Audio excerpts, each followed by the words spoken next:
3 மீன்கள். வெகு நீண்ட காலத்திற்கு முன்பு ஒரு குளத்தில் 3 மீன்கள் வசித்து வந்தன. 3 மீன்கள் நெருங்கிய நண்பர்களாக உற்சாகத்துடன் அந்த குளத்தில் இருந்து வந்தன. 3 மீன்கள் தங்களது பெயர்களில் மாறுபட்டு இருந்தன.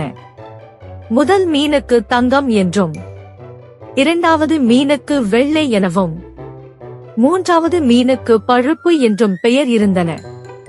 தங்கம் அறிவார்ந்த விவேகமுள்ள குணமுடையது.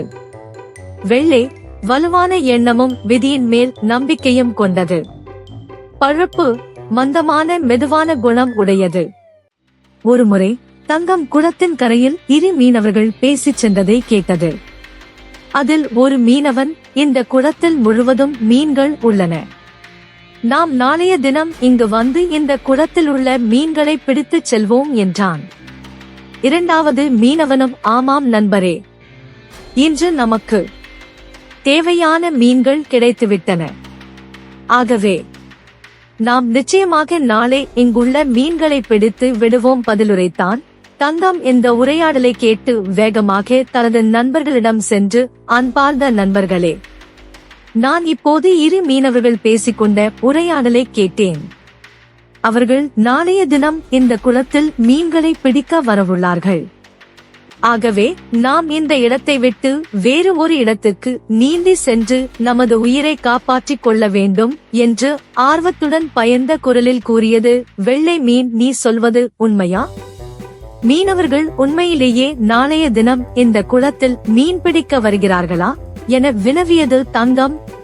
நாம் உடனடியாக இந்த குளத்தை விட்டு வெளியேறி வேறு ஒரு குளத்திற்கு ஆற்றிற்கோ செல்வோம் என்றது.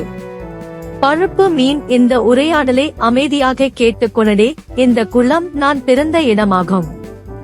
ஆகவே நான் இந்த குளத்தை விட்டு வரமாட்டேன் என்று கூறிவிட்டது.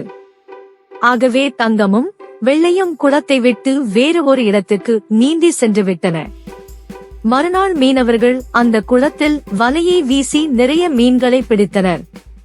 பழுப்பு மீனும் அதில் சிக்கிக் கொண்டது. மீனவர்கள் அந்த எல்லா மீன்களையும் தட்டு நிறைய எடுத்துக்கொண்டு சென்று விட்டனர். தங்கமும் வெள்ளையும் இதனை பார்த்து தங்களது நண்பர் பழுப்பை மீனவர் எடுத்துச் சென்றதை அறிந்து மிகவும் வருந்தினர். பழுப்பு மீனும் நண்பர்களின் முடிவை கடைபிடித்திருந்தால் தனது உயிரை காப்பாற்றி தப்பியிருக்கலாம். நீதி, புத்தியுள்ளவன் பிழைத்துக் கொள்வான்.